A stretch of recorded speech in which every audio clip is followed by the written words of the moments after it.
Friday, November 5th, 2021. Memories of a Spy devlog number 5. A recap in 50 parts.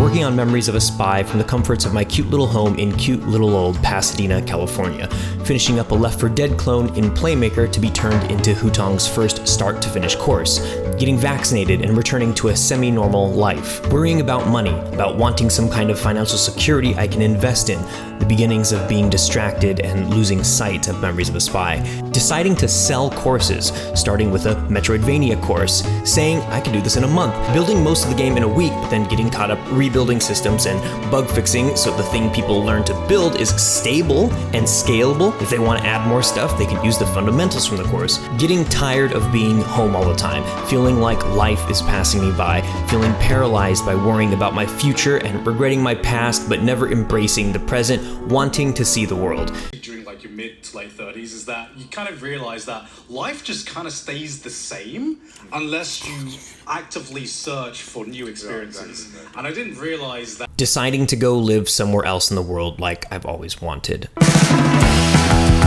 Working out a plan for my finances in which I can afford to travel and be saving for my future, including getting my cousin to live at my place while I'm gone and pay some small portion of the rent, canceling a bunch of useless subscriptions, put all my projects on an external SSD, Memories of a Spy, Metroidvania, official Playmaker tutorials, got a USB mic for a quick and easy setup on the go, made sure everything worked on my laptop, spent some time looking for an Airbnb I can rent out for at least a month, figuring I would move to another country after that and do 1 month at a time, learning French on the week leading up to my departure. Mon plan est de vivre... No, is it? Mon plan... What is it again? Fuck. Mon plan est de vivre dans le monde un mois à la fois. Hopping on a plane and flying to Paris, living in Belleville, just in time for Bastille Day, feeling like I'm in a goddamn movie, continue life as usual, just in Paris, working on my games nearly every day, occasionally getting depressed and binging some new show until I knock out and wake up the next day feeling empowered and motivated to get back to working on things. Really enjoying my little apartment, but also, damn, this desk and chair is not the most ergonomic setup, missing my sweet setup back home a little. Making and publishing the first episode of The Beating Heart Behind with Alex, being inspired by his stories, especially all that stuff about working at Looking Glass. This will be important later. Starting to learn Blender, getting help from folks. London and Memories of a Spy is coming along. Otherwise, not really spending much time working on Memories of a Spy. Making the Just Fucking Finished Jam sign-up page, making some announcement videos, going out for walks and taking notice of the trees in the apartment, realizing my trees in Memories of a Spy's Paris were too full, which is why you couldn't see the apartment windows, because in real life those trees are more bare and often not that tall, so the windows are quite visible from the street. Having to speak another language, having to speak it confidently to not feel like an outsider, being hyper aware of language, getting ideas about how to use language in Memories of a Spy, being visited by my cousin, then by Sunny, then by Ben, realizing that my friend Annabelle, who I knew was a French citizen but thought lived in the US, was actually living in Paris, and then spending an evening catching up with her, going out for a night on the town with Sunny and Ben, meeting a couple of awesome women who spoke enough English to hang out with, and then one of them getting their phone snatched out of her purse, then Sunny and Ben and I chasing after the thief on foot, catching him, some other locals roughing him up and getting the phone back, then continuing the night with our new friends like nothing ever happened, karaoke till 5 a.m., going to Barcelona with Sunny and Ben, making some awesome friends who we call the Nancy Boys on account of them being from Nancy, France, running from police every night,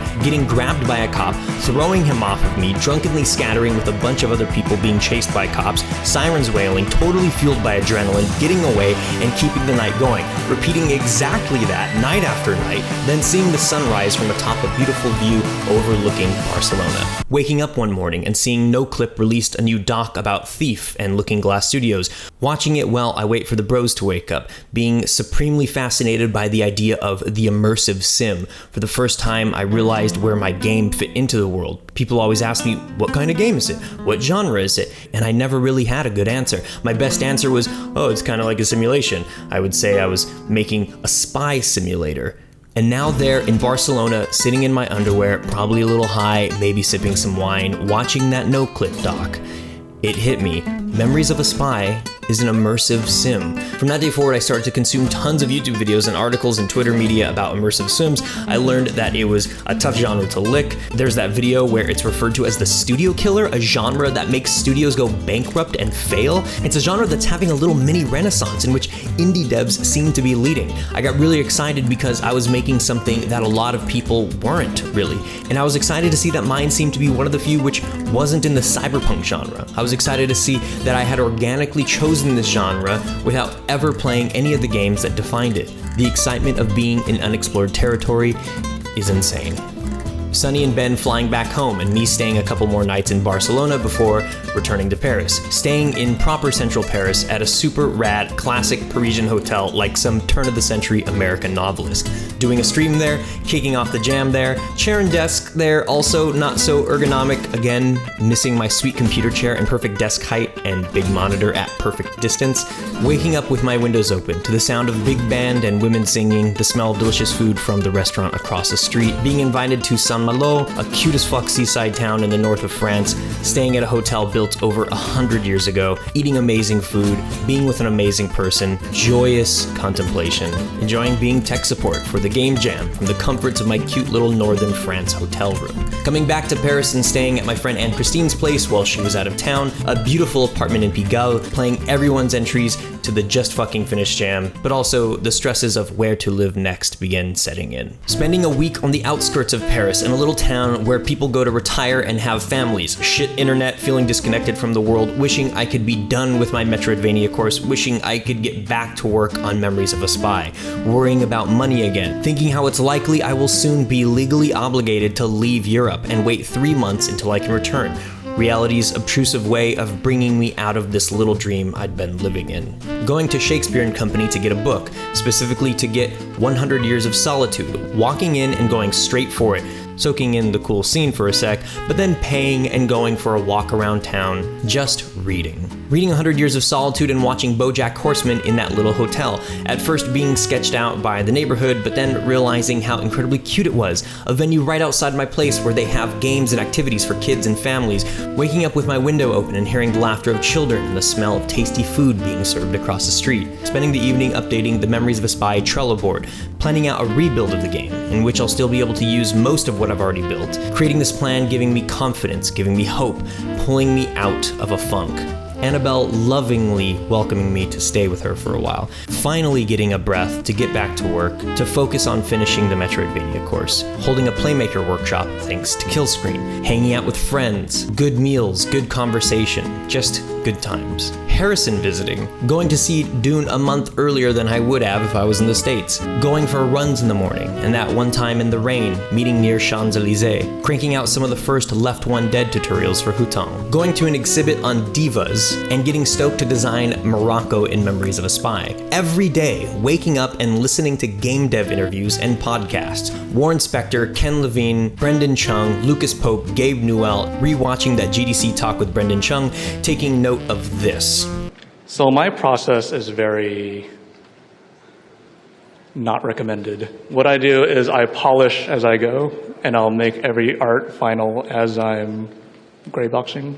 I kind of spend as little time as possible on grayboxing, put in final art, because I find that when you put in final art as quickly as you humanly can, it forces you to make these decisions just on the fly. And I find that, I find that when I grayboxed and then put in final art, I found that it didn't quite come together as well for me. Whereas like when I'm being put to the wall of like, all right, I put in a final art barrel here. Now I need to figure out, why is this barrel here? And now I need to put in this next art asset that justifies this barrel. And then that kind of snowballs out to other thing. And then before you know it, the level is done. Cool, thanks, Brandon. Like 90% of the world of Memories of a Spy was still prototype assets. But when I saw this clip again, I was like, you know what, like, fuck it. I proved to myself pretty thoroughly that I can get any system I want up and running. And, I hate not having cool shit to show off on #ScreenshotSaturday because people don't want to look at fucking prototype assets. It's time for people to see how dope this game is going to look and sound. I want people to be as excited about my game as I am. And sometimes that's kind of hard to do when you're looking at grid boxes and default capsule shit in a busted ass skybox and janky lighting. So the plan is focus 90% of my time on modeling and texturing the world of Memories of a Spy and 10% on programming stuff. I'm gonna get every city in the game to its 80 or 90% mark so it can look nice when I'm walking around in game. And then I'm gonna get back to programming. Getting emotional about having to go back home, a bittersweet fate, wondering when the next time I'll see her will be, on account of the US not being open for non-essential travel. Emotional pendulum swinging in the other direction when the US announces it will open its borders to non-essential travel. Playing BioShock on the days leading up to leaving, playing BioShock on the plane, beating BioShock for my first time, getting the happy ending, all in the middle of the airport Admiral's Lounge. Getting home and getting right to business, cranking out the rest of that Left 1 Dead course, scheduling its release, cranking out that Metroidvania course, link in the description, go learn some dank skills, and every sale helps me out a little, so if you just want to support an indie dev, that's awesome too. Finishing up the DC environment and importing the assets into Unity to see how they look in-engine with all my lighting and post-processing setup. Making a little video set to that Nina Simone song and getting way emotional for a million different reasons, but not being able to make that video public because copyright, so link in the description. Getting approached by a 3D modeler, volunteering to make some stuff for Memories of a Spy, my first official hire. Jamming out with friends on Halloween to make some of Memories of a Spy's original soundtrack, the music that's gonna be on the in-game radios and record players. Finishing up London, getting ready to revamp my old Paris assets, preparing for the emotional roller coaster that is virtually recreating the place that I had been living in for the last 3 months, forming some of the greatest memories of my life. What the fuck is this life I'm living? Okay, thanks for everyone's support. It's been a wild ride and things just keep getting even crazier. If you want to support what I'm doing here, subscribing helps, liking the video and sharing it with the world helps, grabbing a copy of my Metroidvania course helps. You can join my mailing list to get exclusive discounts on my course and stuff. Links in the description. Also join the Discord. Come by and share what you're working on. Get some help on your project or just say what's up. And it's also where I announce my streams when I go live. Okay, let's do it. Let's do it.